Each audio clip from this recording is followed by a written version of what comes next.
Hello everyone. Today we are discussing about the enzyme purification. So before starting enzyme purification, we must know about the basic objective or the main objective of the enzyme purification. So the main objective of enzyme purification is three. The first one is maximum possible yield. The maximum possible yield, that means overall production of the enzyme is higher level. And the second one is maximum catalytic activity, that means the number of substrate molecule converted into product per unit per active site, that it also represented by the turnover number and represented also in kcat. And the third one is maximum possible purity, that means purest form of the enzyme. So these three basic objectives of the enzyme purification. First one is maximum possible yield, second one is catalytic activity, and the third one is possible purity, 100% possible purity. Now is the second, we discuss about the second part. Second part is the strategy of enzyme purification. So these are the basic three strategies of enzyme purification. With the help of this flowchart, we will discuss this strategy of enzyme purification. The first one is identification of the source, that is the most important parameter. First we identify the organism, those who are having the maximum level of enzyme in there, and after identification of the source or selection of the enzyme source, then the method of homogenization is used. During homogenization, the buffer solution is identified in which the enzyme is dissolved or extracted. And the third one is method of separation and purification. So in between, the number of extraction process is going on with the help of different optimized protocol and optimized conditions, and we could get the crude enzyme.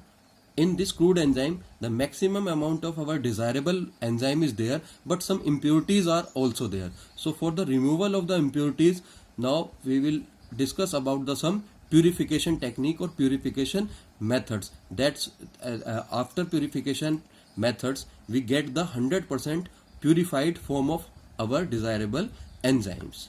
So now we are discussing about the different principal methods of enzyme purification. और ये जो हम table देख रहे हैं, ये बहुत important table है एंजाइम प्यूरिफिकेशन के रिगार्डिंग, क्योंकि कुछ स्पेसिफिक प्रॉपर्टीज होती हैं एंजाइम के प्यूरिफिकेशन के लिए, जिनके ऊपर जो एक्सट्रैक्शन के मेथड हैं वो डायरेक्टली और इनडायरेक्टली बेस्ड होते हैं. सो सबसे पहले अगर हम प्रॉपर्टीज की बात करेंगे तो these are the 4 specific properties on which different enzyme purification techniques or enzyme purification methods are based. The first one property is on the basis of size and mass. On the basis of purification techniques on the basis of size and mass. So on the basis of size and mass, we utilize the different centrifugation technique, ultracentrifugation, different gel filtration chromatographic technique, different dialysis or ultrafiltration membranes is also used on the basis of size and mass. And the second property is concerned with the polarity of the different enzymes.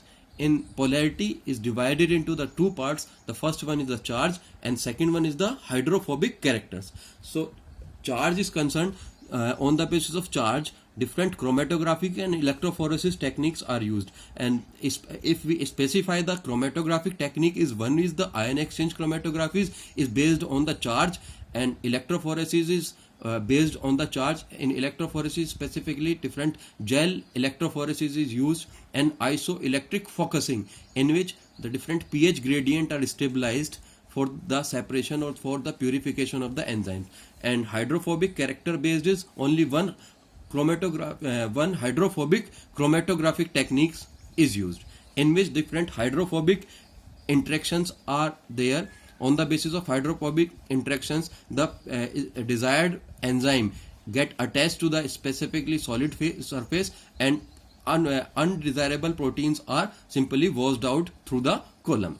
And the next characteristics is the solubility. So on the basis of solubility, we can also purify the enzyme or precipitate the enzyme, just change in pH, change in ionic strength, and decrease the dielectric constant of water or any other buffer solutions. So these three methods based on the solubility. Now the specific binding, on the basis of specific binding, different affinity chromatographies is there. Simple affinity chromatography and affinity elution is there.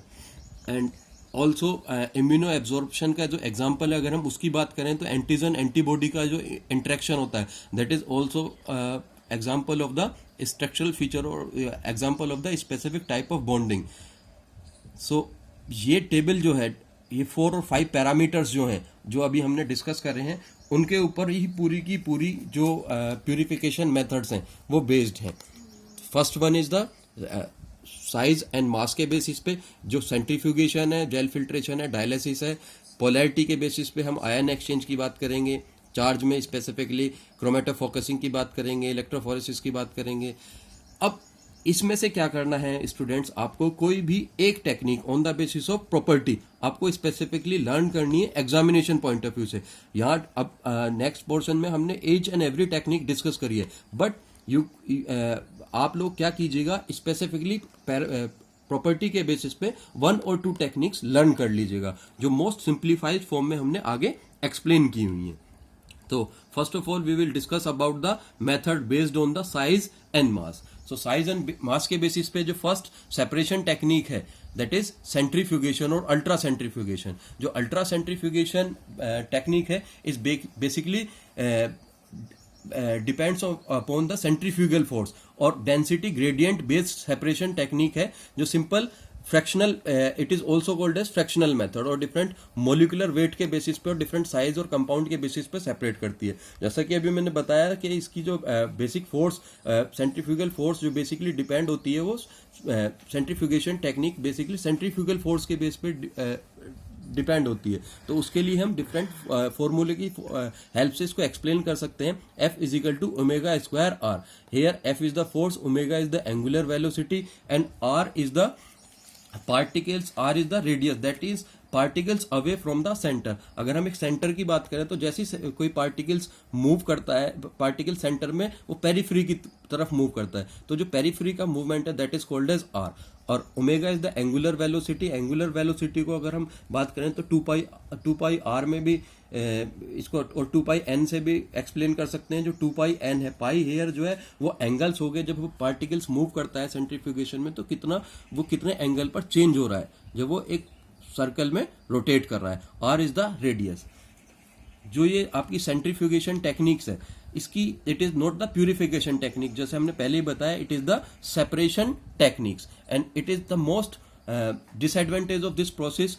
It not use as a purification of the enzyme, because it cannot used or cannot separate the one form of enzyme to the another form. That's why it is not used in the form of purification of enzyme. It's just used for the separation of the different compound or different enzymes.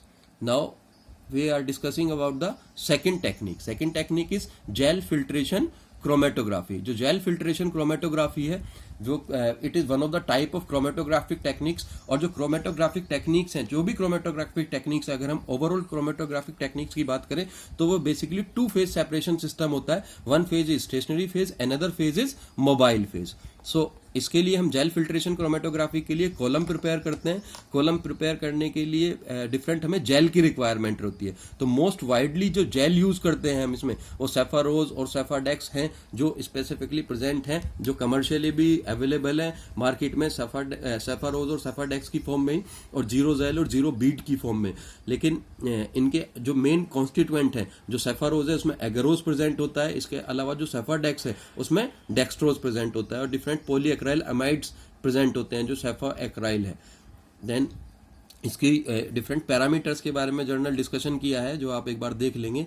Basic अगर मैं इसकी बात करूं on the basis of diagrammatic representation, तो जब हम column prepare कर लेते हैं, तो कॉलम प्रिपेयर करने के बाद जो ये बीडेड जेल होता है, बीडेड जेल से हमने कॉलम प्रिपेयर किया जेल फिल्ट्रेशन क्रोमेटोग्राफी में. और after preparation of this columns जब हम सैंपल लोड करते हैं, तो सैंपल लोड करने के बाद जो मिक्सचर ऑफ डिफरेंट एंजाइम्स होता है, तो जो इसमें स्मॉल मॉलिक्यूल्स होते हैं एंजाइम्स के, वो थ्रू टू बीड्स मूव करते हैं. और जो थ्रू टू बीड्स मूव करते हैं तो उसमें रिटार्डेशन कैपेसिटी बढ़ जाती है. एंड जो लार्जर मॉलिक्यूल होते हैं वो आउटसाइड द बीड मूव करते हुए सबसे पहले इल्यूट हो जाते हैं. तो इन जेल फिल्ट्रेशन क्रोमेटोग्राफी जो smaller molecules will migrate slower as compared to the larger ones. और जो लार्जर वंस हैं वो सबसे पहले इल्यूट होके बाहर आ जाते हैं और स्मॉलर मॉलिक्यूल्स सबसे लास्ट में इल्यूट होते हैं। तो यही चीज इसमें जनरली बताई गई है। देन अगर इसकी ओवरऑल प्रोसेस की बात करें तो it's depend upon the adsorption and desorption process also, और two phase separation system, and at the end of the this results the larger molecule first elute out and then the smaller molecule once. Then third one technique अगर हम बात करें, third one is a dialysis.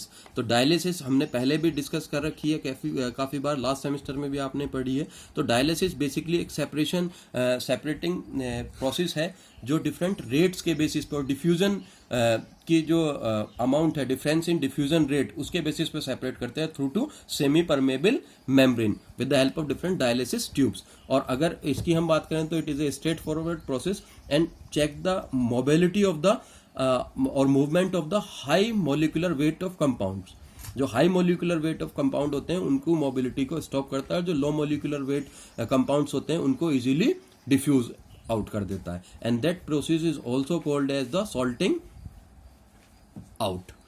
And इस जो dialysis है, dialysis की help से हम सिंपल 1000 डाल्टन से 50,000 किलो डाल्टन के मॉलिक्यूल्स को इजीली सेपरेट कर सकते हैं। इसके जो फैक्टर्स हैं जो डायलिसिस को अफेक्ट करते हैं, अगर उसकी बात करें तो सोल्यूट और सोलवेंट की जो कंसंट्रेशन है वो डायरेक्टली इन्फ्लुएंस करती है रेट ऑफ डिफ्यूजन को, जो सोल्यूट है और जो सोलवेंट है।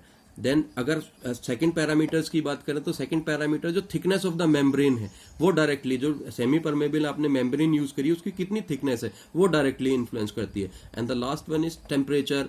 जो रूम टेम्परेचर है वो ऑप्टिमाइज्ड होता है, अगर टेम्परेचर हायर रख रखा है या हमने लोअर रख रखा है तो वो डायरेक्टली इन्फ्लुएंस करेगा रेट को डिफ्यूजन के।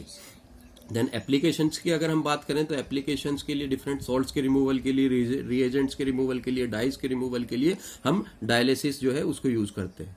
देन जो साइज एंड मास के बाद जो सेकंड सेपरेटिंग टेक्निक्स हैं अगर हम उनकी बात करें तो separation based on the polarity. अब पोलैरिटी को हमने 2 पार्ट में डिवाइड किया है, एक तो चार्ज के बेसिस पे, एक डिफरेंट हाइड्रोफोबिसिटी के बेसिस पे। तो फर्स्ट वन हम जो चार्ज के बेसिस पे जो टेक्निक्स हैं वो डिस्कस करेंगे, और this is the part 1। In part 2 में हम जो separation technique based on the polarity, charge and hydrophobicity है वो डिस्कस करते हैं।